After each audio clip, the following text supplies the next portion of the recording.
Bienvenidos a este nuevo episodio de podcast en Solamente Respira.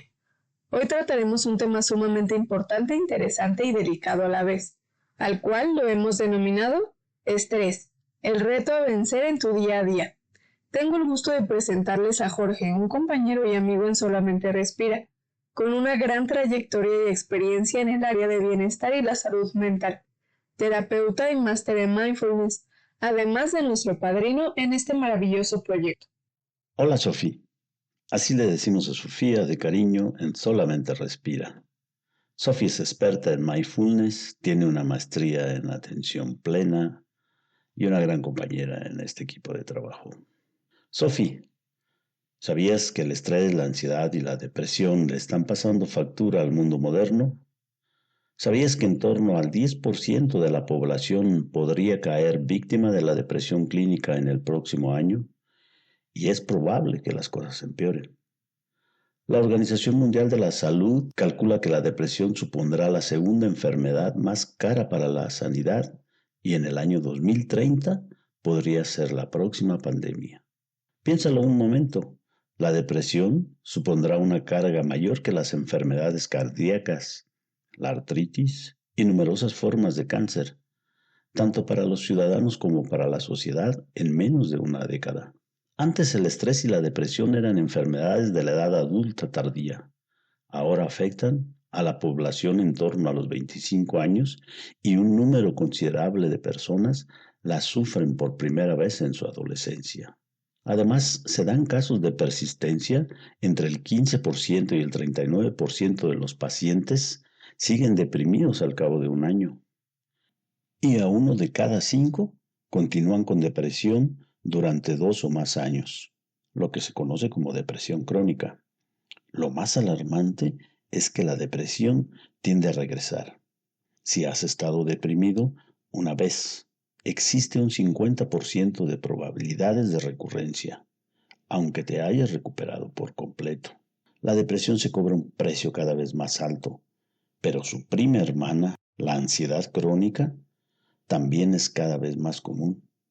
Los niveles medios de ansiedad en niños y jóvenes se encuentran hoy en un punto que en la década de 1950 se habría considerado clínico. No es necesario tener una gran imaginación para entender que en unas décadas la infelicidad, la depresión y la ansiedad se habrán convertido en condiciones humanas normales en lugar de la felicidad y la satisfacción. ¿Y cómo llegamos a la ansiedad y depresión? Pues a través del estrés. Por lo tanto, ¿te parece, Sophie, que empecemos esta conversación dándole respuesta a la pregunta, ¿qué es el estrés? Claro, creo que es fundamental para irnos adentrando un poco más en este tema. Muy bien, Sophie.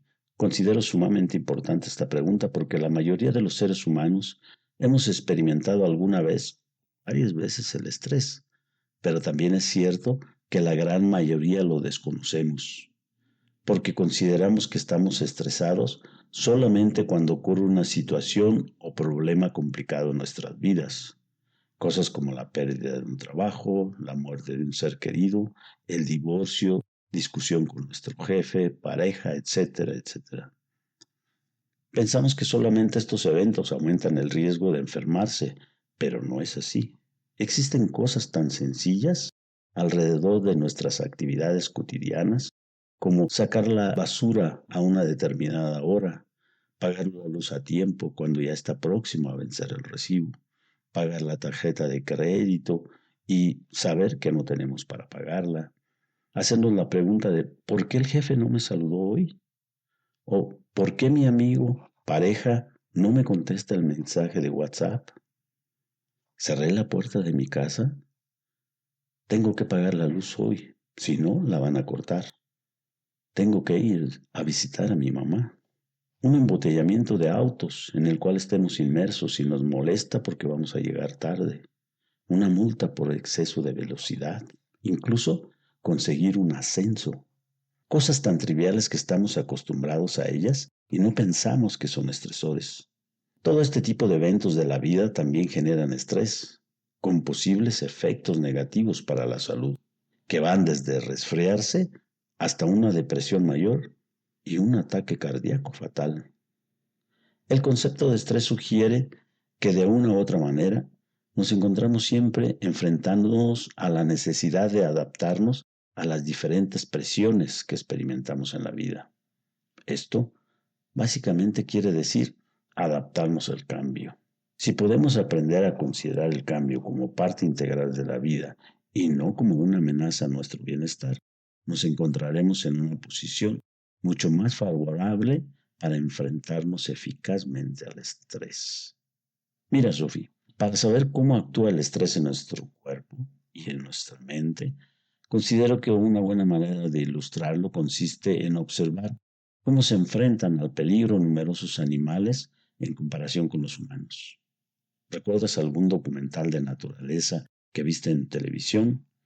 Es posible que incluyese imágenes de una manada de gacelas perseguidas por un leopardo en la sabana africana. Aterrorizados, los animales corrían como locos hasta que el leopardo atrapaba a uno de ellos o abandonaba la persecución. Cuando el peligro había pasado, las gacelas volvían a pastar tranquilamente.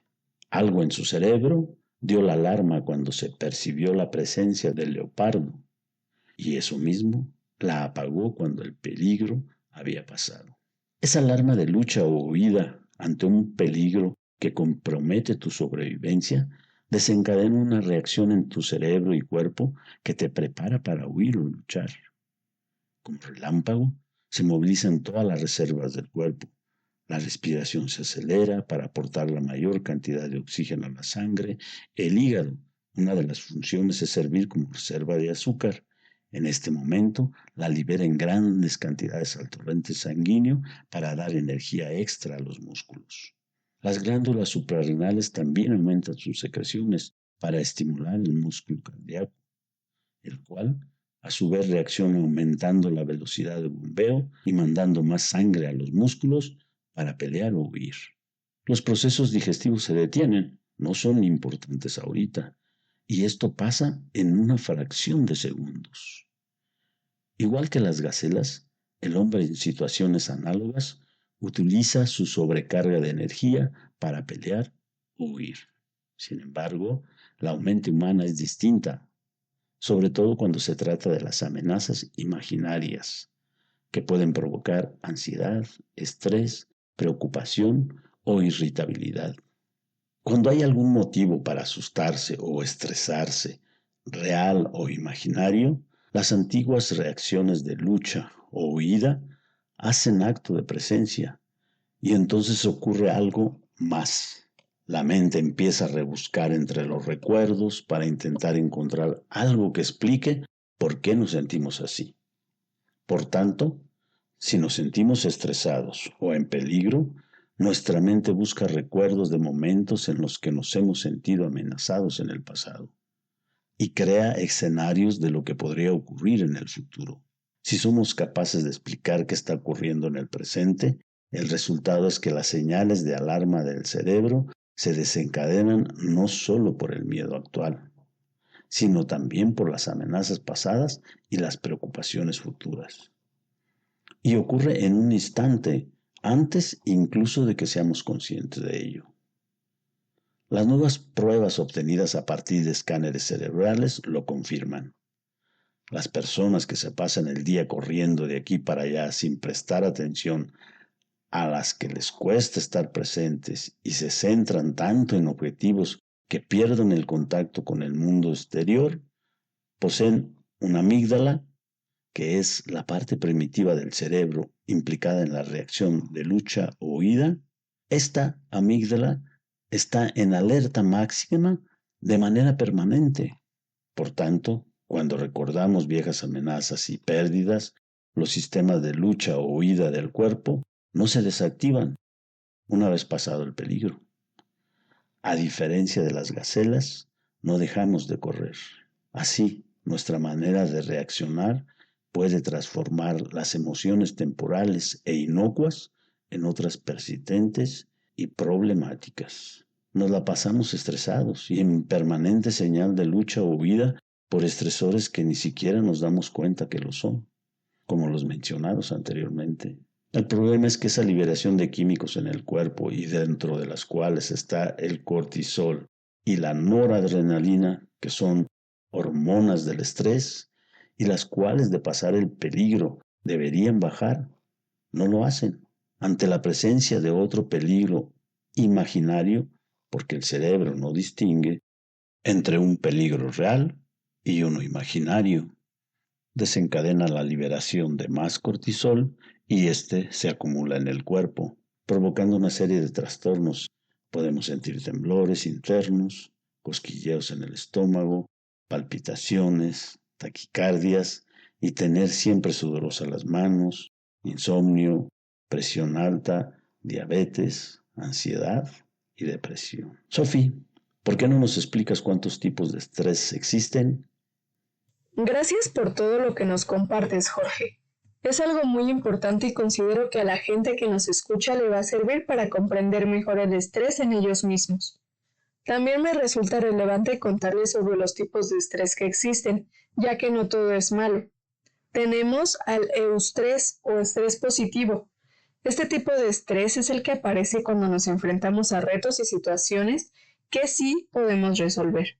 Incluso se podría decir que es un estrés que motiva a salir adelante. Por ejemplo, cuando tienes una competición o un examen importante. El eustrés nos da las herramientas necesarias para poder dar resolución a los problemas de manera eficaz. También para tener un mejor manejo de nuestras emociones. Y, por si fuera poco, aumenta tanto nuestra productividad como nuestra energía y nos ayuda a ser más creativos. Este estrés positivo nos ayuda a estar alertas y a prepararnos para luchar o huir en situaciones de peligro, lo que hace que reaccionemos de forma rápida y eficaz para mantenernos a salvo. El eustrés tiene una duración corta en nuestro cuerpo y se disipa en cuanto la situación estresante se ha terminado. Por ello, no tiene efectos negativos a largo plazo.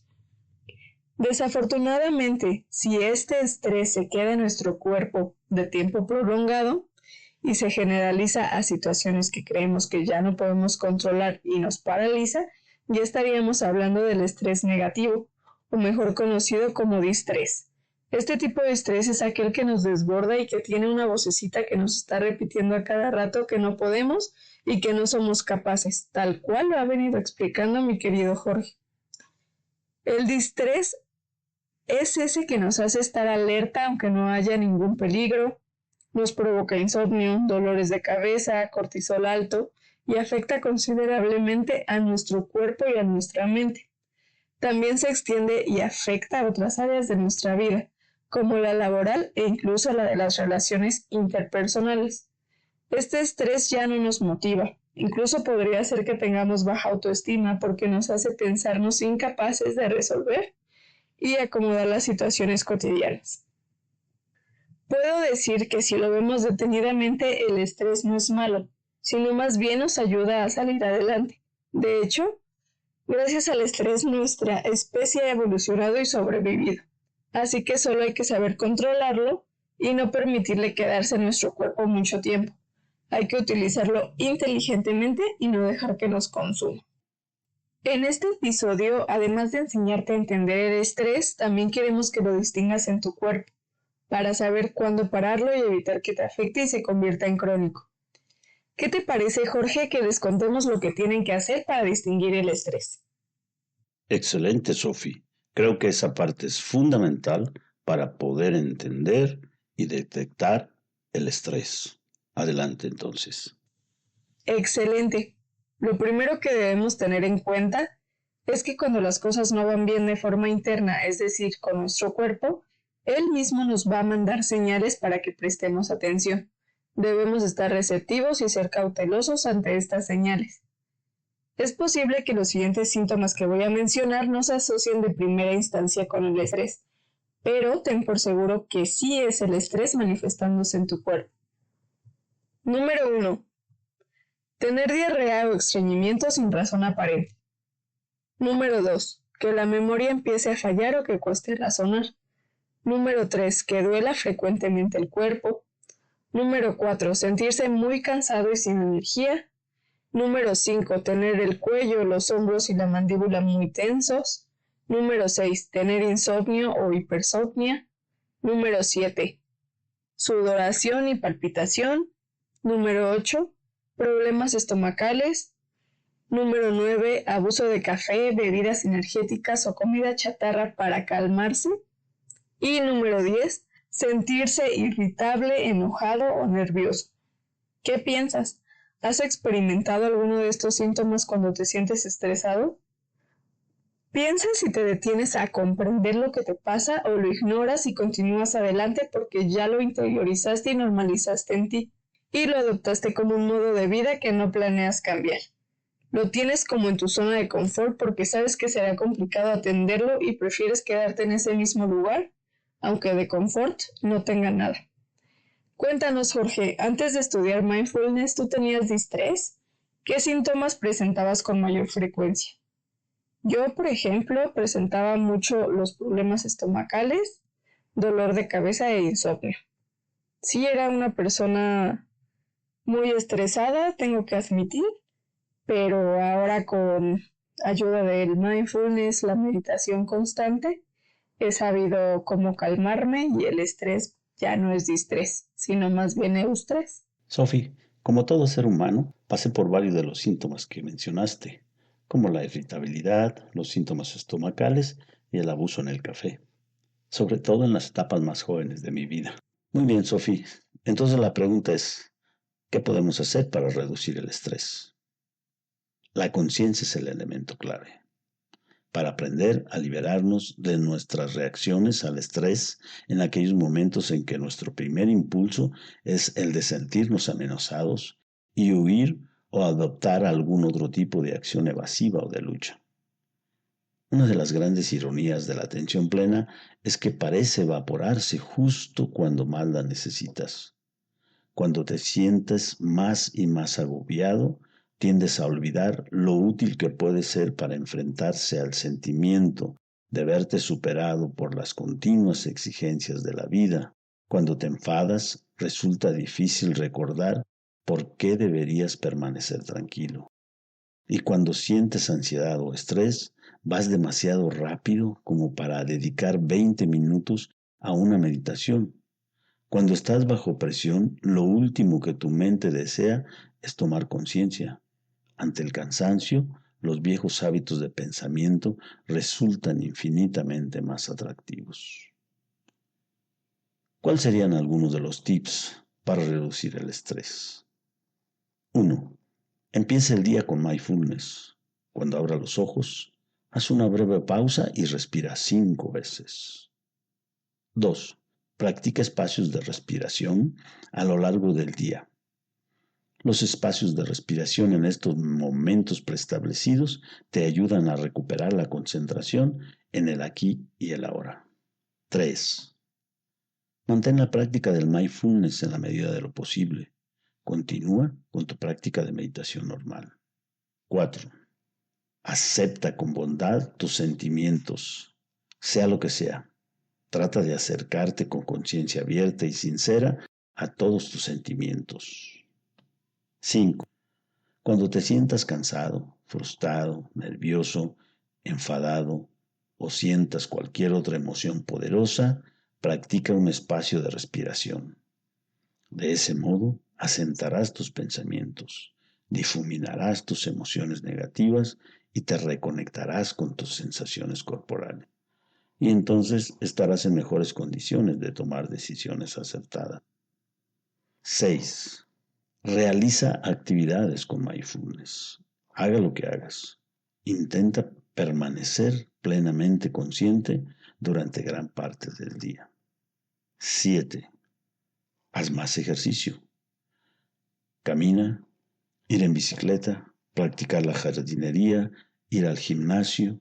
Cualquier actividad física puede ayudarte a tejer tu paracaídas. 8. Recuerda la respiración. La respiración siempre está ahí.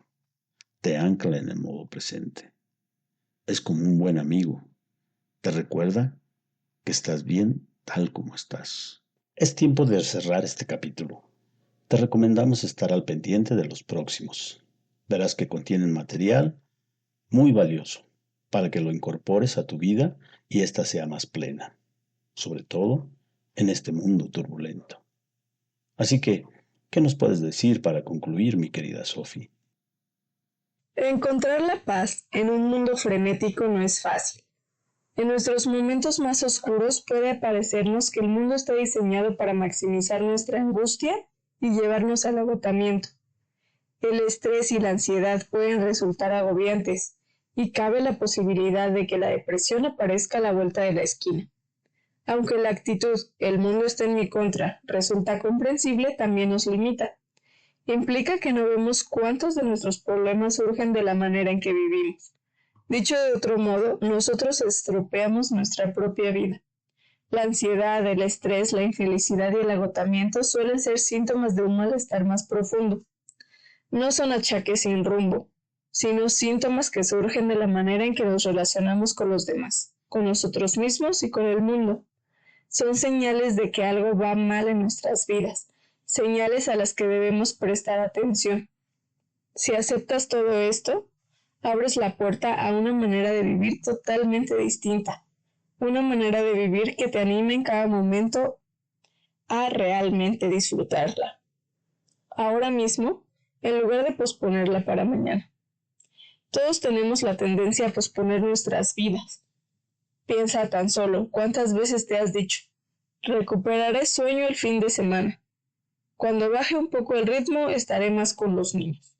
O el verano que viene me relajaré y haré unas buenas vacaciones. Y esto es lo que pasa. Ahora es el futuro que te prometiste el año pasado, el mes pasado, la semana pasada. Ahora es el único momento que realmente tienes. El mindfulness consiste en despertar a esa realidad, en tomar plena conciencia de la vida que tienes ahora y no de la que desearías tener. El mindfulness no es una versión alternativa de la psicoterapia ni de cualquier otro enfoque de autoayuda para mejorar tu vida. No es una técnica para entender el pasado o para corregir maneras anormales o incorrectas de pensar en el presente. No cubre las grietas con papel pintado, sino que busca patrones en ellas, nos enseña cosas. El mindfulness no trata directamente nuestras dificultades, sino que revela y aporta una conciencia penetrante pero amable a las fuerzas subyacentes que la guían. Trata de los temas subliminales de la vida, y cuando esos temas se iluminan con la voz de la conciencia, ocurre algo notable. Los aspectos negativos empiezan a desaparecer por sí solos.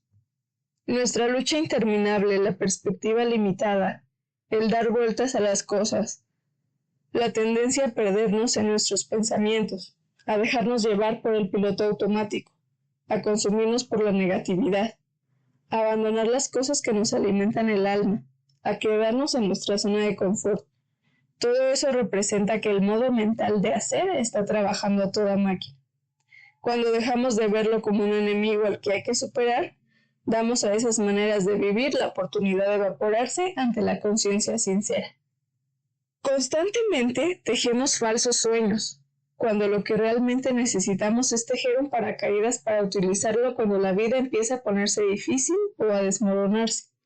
El mindfulness se ha comparado con tejer un paracaídas así. Sin embargo, no sirve de nada cuando vamos directos hacia el desastre. Debemos tejer el paracaídas cada día, tenerlo siempre listo por si nos asalta una emergencia. Muy valiosa tu información, Sophie. Y un gusto haber compartido este momento. Nos vemos en el siguiente capítulo. El placer es mío, estimado Jorge. Espero que este capítulo les haya gustado mucho y les sea una herramienta útil para lidiar con el estrés diario. Les deseamos una nueva vida libre de estrés negativo y llena de paz, tranquilidad y conciencia plena. Recuerda vivir el presente, ser feliz y solamente respira.